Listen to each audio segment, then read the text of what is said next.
أعوذ بالله من الشيطان الرجيم بسم الله الرحمن الرحيم وإذ استسقى موسى لقومه فقلنا اضرب بعصاك الحجر فانفجرت منه اثنتا عشرة عينا قد علم كل أناس مشربهم كلوا واشربوا من رزق الله ولا تعثوا في الأرض مفسدين۔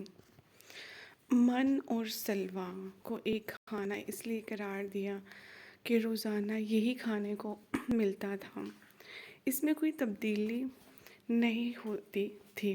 پرندوں کا گوشت اور صحراؤں کی فطری خودرو چیزیں اللہ تعالیٰ کی خاص نعمت اور صحت کے لیے بہترین غذائیں تھیں۔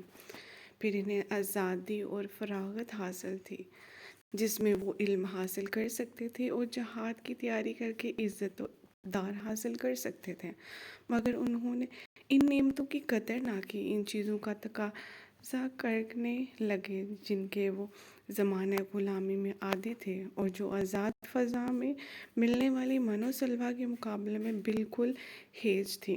پھر اس کے لیے کھیتی باڑی میں مشغول ہونا پڑنا تھا، جو ہمیشہ فتح قومیں مفتوح قوموں سے کرواتی ہیں، جس میں مکمل مشغولیت کا نتیجہ ذلت و مسکنت ہے، جیسا کہ اللہ تعالیٰ نے فرمایا کہ وَلَا تُلْقُوا بِأَيْدِيكُمْ إِلَى التَّهْلُكَةِ۔ سورۃ بقرہ کی 195 آیت میں ہے کہ اپنے ہاتھوں کو ہلاکت کی طرف مت ڈالو۔ اس آیت کی تفسیر صحیح بخاری میں ہے کہ ابو امام باہلی رضی اللہ تعالیٰ عنہ نے ہل اور کھیتی باڑی کا کوئی اوزار دیکھا تو فرمایا میں رسول اللہ صلی اللہ علیہ وآلہ وسلم سے سنا۔ آپ صلی اللہ علیہ وآلہ وسلم نے فرمایا لا يدخل خزا بیت قوم الا ادخل لہ الذلہ۔ یہ چیزیں جس گھر میں داخل نہیں ہوتی مگر اللہ تعالیٰ اس میں ذلت داخل کر دیتا ہے۔ اس کا یہ مطلب نہیں کہ کھیتی باڑی حرام ہے، بلکہ مراد اس کام میں کھو جانا اور جہاد ترک کرنا ہے۔ اس لیے امام بخاری رضی اللہ تعالیٰ عنہ نے اس حدیث پر باب بندھا ہے، باب ما یحذر من عواقب الاشتغال بآلات الزرع ومجاوزات الحد الزر به، یعنی کھیتی باڑی کے اوزاروں میں سے زیادہ مشغول ہونے کے نتیجے میں یا اس حد سے تجاوز میں جس کا حکم دیا گیا ہے، یہ خطرات ہیں۔ اس کا باب بخاری المزارات قبل 23-21 بنی اسرائیل پر بھی ان کے اس مطلب کے نتیجے میں ذلت اور مسقط مسلط کر دی گئی، وہ جو اللہ تعالیٰ کے غضب کا نشانہ بنے۔ سورۃ آل عمران کی آیت نمبر 112 میں ہے کہ مَصْرًا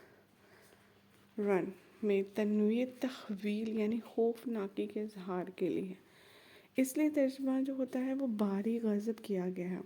یہاں مَصْرًا نکرہ اور منصرف ہے کیونکہ مصحف عثمان کے رسم الخط میں الف موجود ہے، اس لیے اس سے مراد کوئی ایک شہر ہے۔ ابن عباس رضی اللہ تعالیٰ عنہ اس کی یہی تفسیر کی ہے۔ بعض نے فرعون والا مصر مراد لیا ہے۔ ابن کثیر بغضب اس میں تنوین تعظیم کے لیے ہے، اس لیے ترجمہ بھاری غضب کیا گیا ہے۔ اکثر مفسرین نے اس سے مراد گندم لی ہے، بعض نے لہسن مراد لیا ہے۔ بعض لوگ کہتے ہیں کہ کوئی نبی قتل نہیں ہوا کیونکہ یہ اس وعدے کے خلاف ہے جو سورۃ ابراہیم علیہ السلام، سورۃ ابراہیم 13 اور 14 میں مذکور ہے کہ یہ لوگ قتل کا معنی ارادہ قتل یا سخت تکلیف دینا لیتے ہیں، مگر قرآن مجید میں کئی جگہ پر صریحاً الفاظ قتل آیا ہے، مثلاً قُلْ فَلِمَ تَقْتُلُونَ أَنْبِيَاءَ اللَّهِ مِنْ قَبْلِ۔ سورۃ بقرہ کی 12ویں آیت میں ہے کہ کہہ دو کہہ دیں پھر اس سے پہلے کہ تم اللہ کے نبیوں کو کیوں قتل کیا کرتے تھے، رہا وعدہ الہی تو وہ عام مومن سے بھی ہے۔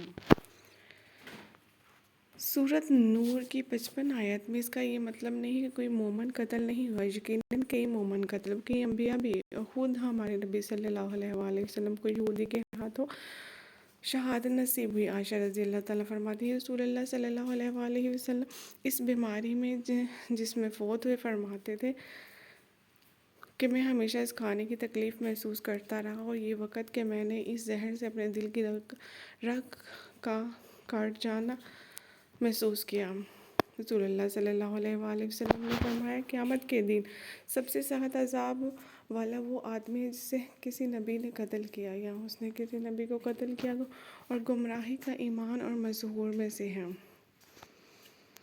اگر کوئی نبی قتل ہو ہی نہیں سکتا تو اس حدیث کا کیا مطلب ہوگا؟ خود بائبل میں زکریا علیہ السلام کا قتل اور یحییٰ علیہ السلام کا قتل مذکور ہے۔ صدق اللہ العلی العظیم۔